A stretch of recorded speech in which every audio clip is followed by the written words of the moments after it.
country, totally unvetted, totally unchecked. Not anymore. Nobody comes in. Except if they come in legally. Yeah, please. Thank you, Mr. President. Yesterday you were... I'm with the Washington Examiner, sir. You were asked yesterday whether Representative Max Miller should resign from Congress over the allegations, and you said that you'd have a look at it. Yeah. Have you thought about that? And also, do you think that it's a very sad thing. I know him? Max. He's a good person. I mean, I always thought he was a very good person. And I'm going to let the families figure that out. You know, those families, I know they're working on it. It's a very sad thing, especially when you know somebody so well, to be going through that.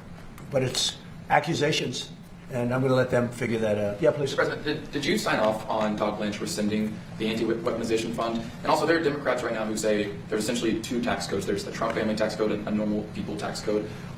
Why do you think that your family deserves some level of special exemption when it comes to the auditing of taxes? Well, I'll go into that. First of all, I had a 10-year case that was settled until I announced I was running for office. It was a settled deal like I've been doing all my life. I've been audited every year for my entire life, which I have a lot of wealthy friends. They were never audited. To this day, they were never audited. I was audited.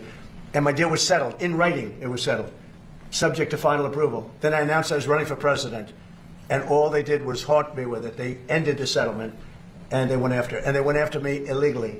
And they did a lot of bad things to me like they did to other people. And I was treated very unfairly by the IRS. It was weaponized against me. Think of it. I had a case, this is a 10-year-old case, and it was settled. It was done. The case was over. I announced I'm running for president, and they terminated the settlement in Washington, and they went after me.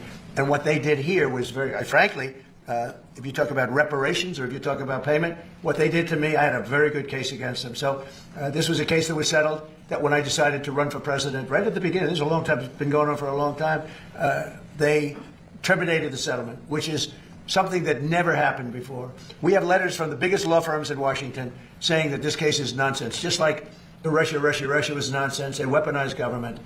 And so that's that, and most people understand that. On the fund, these were people that were treated unbelievable. 22 suicides, more than that, I think. Look at Ashley. Look at so many other things that happened. These people were treated horribly, and this fund could have given them some solace. But you know, it happens to be very popular among many quarters, and I don't participate in that fund. I was certainly treated badly. I don't participate, but I thought it would be very fair for people that spent years in prison, people that were treated so badly, for in many cases people that did absolutely nothing wrong. So I view that fund as a positive, and a lot of Republicans do too. Not so many Democrats. And it's not only for that, it's for other things too. People that have been treated unfairly, that have been weaponized by a corrupt government that we had with Obama and that we had with Biden. You had a corrupt government with both of them. Mr. President,